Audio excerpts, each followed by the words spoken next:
that one day on the red hills of Georgia, the sons of former slaves and the sons of former slave owners will be able to sit down together at the table of brotherhood. I have a dream.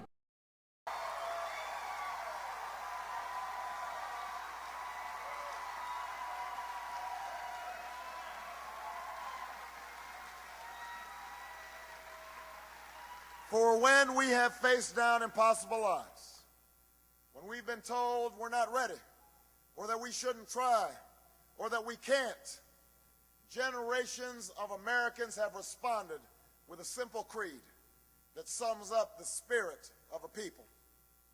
Yes, we can. Yes, we can.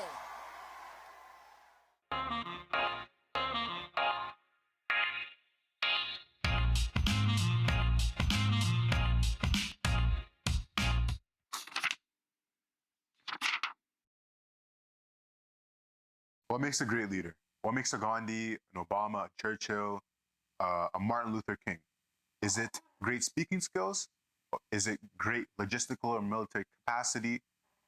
Now, not all of these leaders I talk about, not all of these leaders are great military leaders. Gandhi certainly wasn't a military leader. Obama wasn't as well. But these individuals, these Gandhis, these Martin Luther Kings of the world, they all had the capability to start and to lead with why, to start with inspiration. Simon Sinek does a great deep dive into this with one of his best, and albeit a little bit of an old work, Start with Why. Throughout all of history, there have been timeless leaders who would be able to raise the spirits of their generations with actions and words. From great leaders like Leonidas, Seneca, leaders come in all different shapes, sizes, and professions. And this is a very beautiful thing. But in a world where leadership is increasingly muddled and the distinction between leader and follower is increasingly more and more difficult to tease out, Simon Sinek's book, Start With Why, gives us a very powerful starting point to develop the formulaic perfect leader.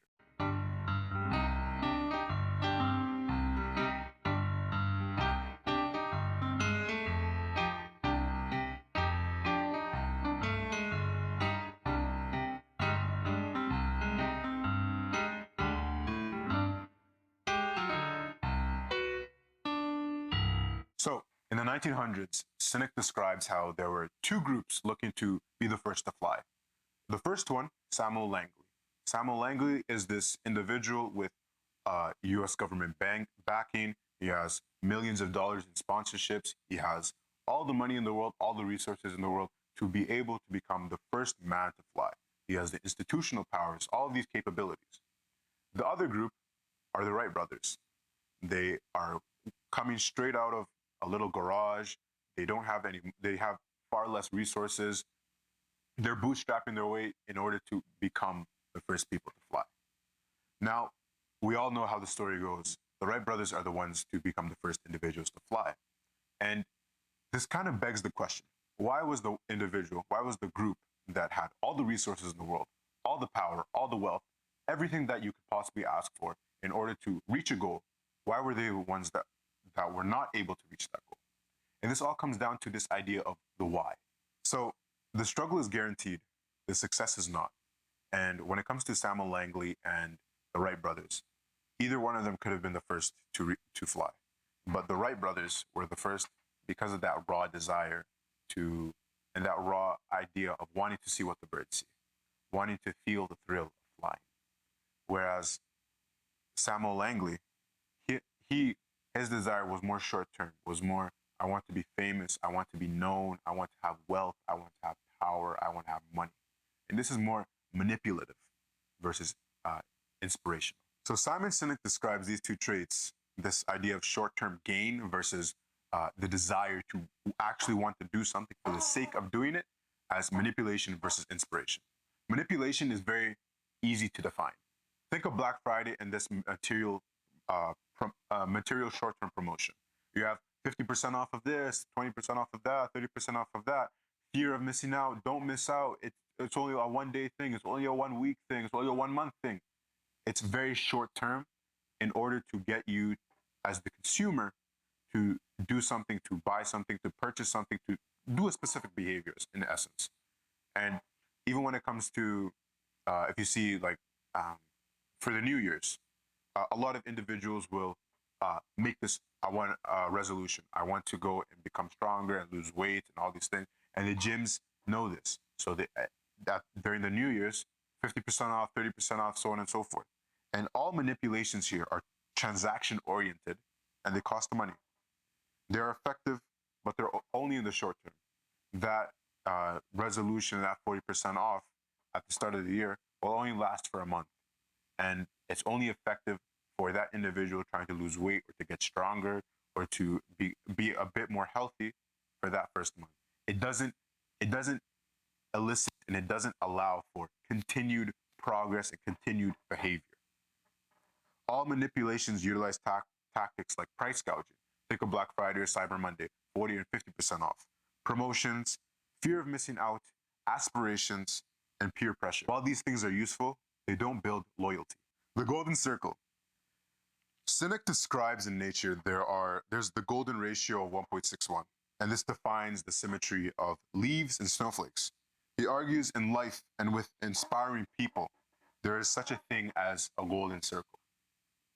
3 concentric circles that can wrap around to one another. There's the what, the easy part, saying what you do. How is simply, how do you do what you do? What is the actual process? It gives you clarity of your product and service and how you differentiate from your competitor. And the why, this is the hard part.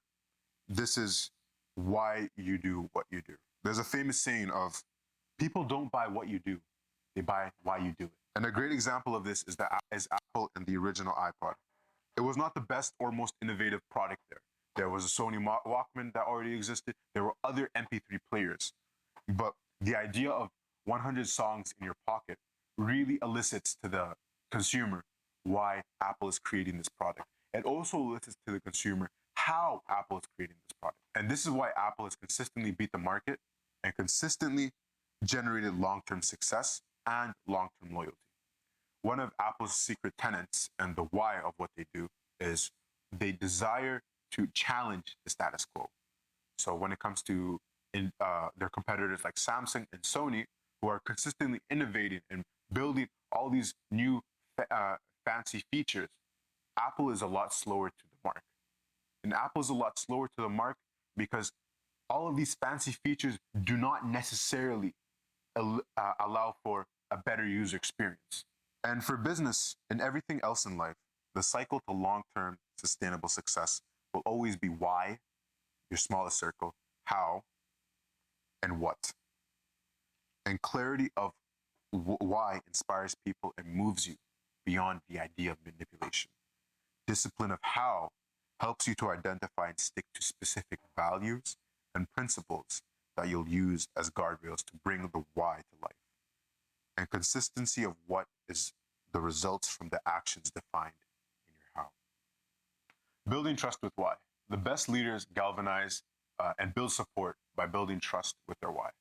Stars like Elon Musk, Bill Gates, these individuals, these super billionaires have created these enormous conglomerates by building trust with their why and staying consistent to why they do what they do. And this consistency has led to the hiring of major directors, major partners, employees, and engineers. So the people who believe in the same why and preach the same how and develop the same what, they eventually create this consistent culture. And in some cases like Disney, that culture of creativity and always pushing boundaries and always developing a kid-friendly user experience that has powerful productive lessons persists. So in the case of Walmart, however, Walmart's original idea was good products, good quality at prices that people can afford. Now, this idea has degraded over the years from the time of Sam Walton, the founder of Walmart. And now it's very much about manipulation and price gouging and promotions and things like that.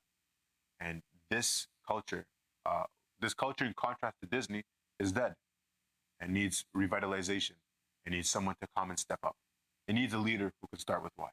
In our business or careers, success, especially a sustained form of it, is about pursuing the why we do by becoming better at how we do and is measured by what we do.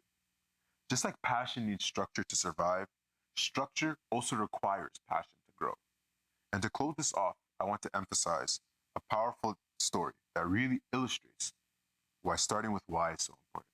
Ronald Amundsen, the first person to ever make the journey and reach the South Pole in the early 20th century, inspired so many more to do so. Shortly after he reached the South Pole, Ernest Shackleton set out in 1914 with a crew of 27 men to do the same. The ship sank in 1915 and they became stranded on a tiny island, being forced to travel by foot 800 plus miles to seek help. And the miracle here is that everyone survived. And why is it, that you may ask? When Shackleton was seeking to recruit, he put up an ad saying, "Men wanted for a hazardous journey, small wages, bitter cold, long months of complete darkness, constant danger, safe return doubtful, honor and recognition in case of success." His why was very clear in the ad, and those 27 men were survivors with a job that was a perfect fit. And this is why we should always start with why. Now, if you guys like this content and want to see more, please like, comment, subscribe, join this community, and until next time, my friends, take care. Peace.